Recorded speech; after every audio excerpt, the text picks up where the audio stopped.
Hello, J4 students. How are you doing? I hope you're still enjoying your holidays or the suspension period, but I hope you're doing your homework regularly as well. So just a reminder, please try to do your homework every single day and don't leave it for one day or leave it for Friday because sometimes the links might not work anymore and it will be quite a lot of workload for you, so please try to complete it on the day you're assigned to do it. Okay, so you can see we have quite a different setting today, and I have a guest joining me as well. And say hi to the guest in here. Now he's a very peculiar looking guest and with a very peculiar name. Okay, so let me see how many of you remember the meaning of peculiar. Okay, it means strange or odd. Okay, so I hope you've read the book, James and the Giant Peach. Please stay on track or else you're going to have a lot to read at the last minute. So that's going to be a bit tiring and troublesome for you. So I suggest you to go chapter by chapter as you've been assigned. Okay, so today we don't have a board, but I have my Captain America notebook in here. And so we're going to learn about gerunds today. Now, gerunds are very, very simple, okay? So all of you know what a verb is, right? So let's say I have the verb cook. You know, the thing you do in the kitchen, okay? Not the chef, okay? The action, cook, okay? I cooked an egg today. I cooked rice today, okay? So the action, cook. Now, a gerund is very simple. So we have the base form, which is a verb, okay? This is a verb. It's an action, okay? So what I'm going to do is add something to it. You already know this, actually, but you haven't learned it. But once I tell you what it is, you'll be like, oh, it's this. This is called a gerund, okay? You add ing to it. So it turns into cooking. Okay, so this in here is a gerund. Okay, simple, right? Let me give you another example. Okay, we have the verb drink. Okay, I want to drink juice. I want to drink milk. Okay, the action drink. Okay, now I'm going to add ing to this to make the gerund form. Okay. So drink will turn into drinking. Simple, right? Okay, so all you need to remember, a gerund is basically adding the ing to the verb, okay? But now, think about it, okay? Cook, and then you add ing to it, turn into cooking. This word in here is not a verb anymore. Instead, it will turn into a noun, okay? Both of these are nouns now.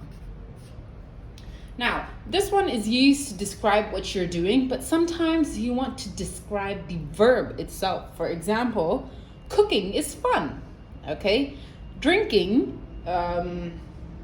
milk is my hobby, okay? It's not, but just an example, okay? So you see in here, this is a noun. It's not a verb anymore, okay? For example, you can say I can cook, I can drink lots of water, but you can't say I can cooking, okay? You can't say I can drinking lots of water, okay? So these two are nouns, okay? Now remember, gerund is the ing form of verb and it is used as a noun.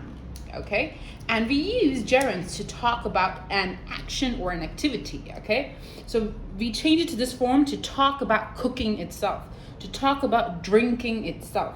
Okay, so a gerund can be used either as an object. Okay, you can either use it as an object or a subject. Okay, what does that mean? Okay, what does that mean? I can use it either as an object or a subject. Okay, now I'll give you an example in here. Okay, let's have one gerund in here, eating. Okay, so you see, you add the ing form in here.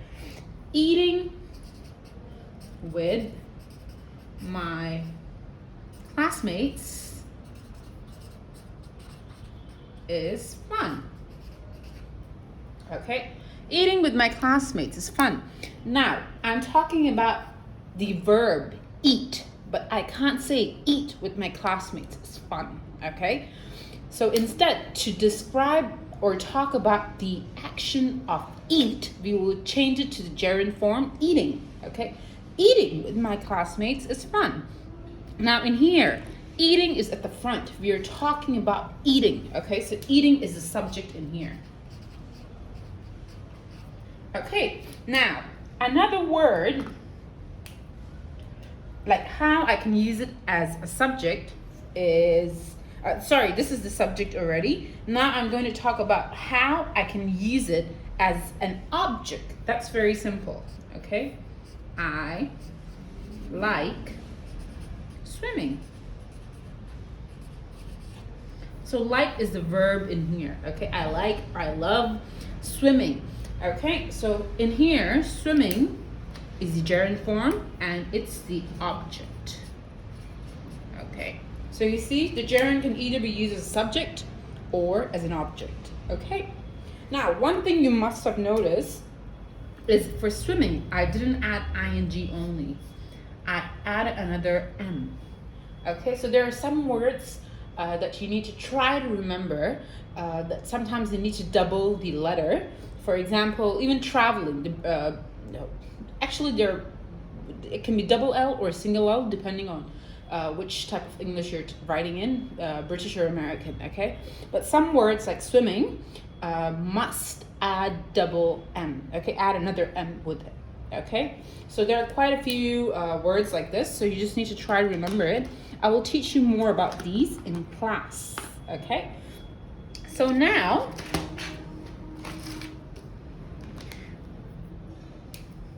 I want you to go to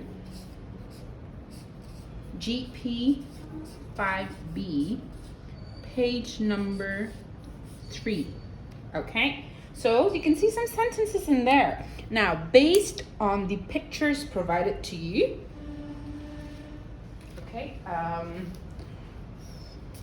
let me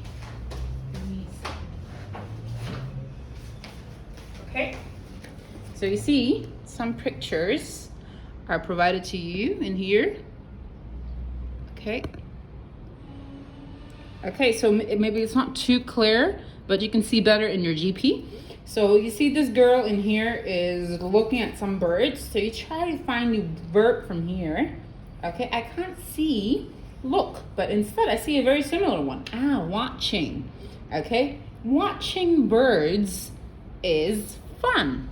Okay, so second one, have a look at it and look at I'll give you the number one as an example, okay? Watching birds is fun. You try to do the rest of the questions by yourself, okay?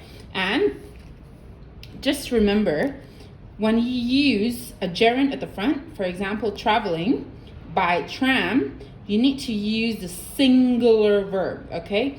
Is cheap. You cannot say traveling by tram are cheap, okay? So keep that in mind as well. Okay, this is a very easy lesson and I hope you can complete GP page 3. Okay, that's all. See you later. Bye.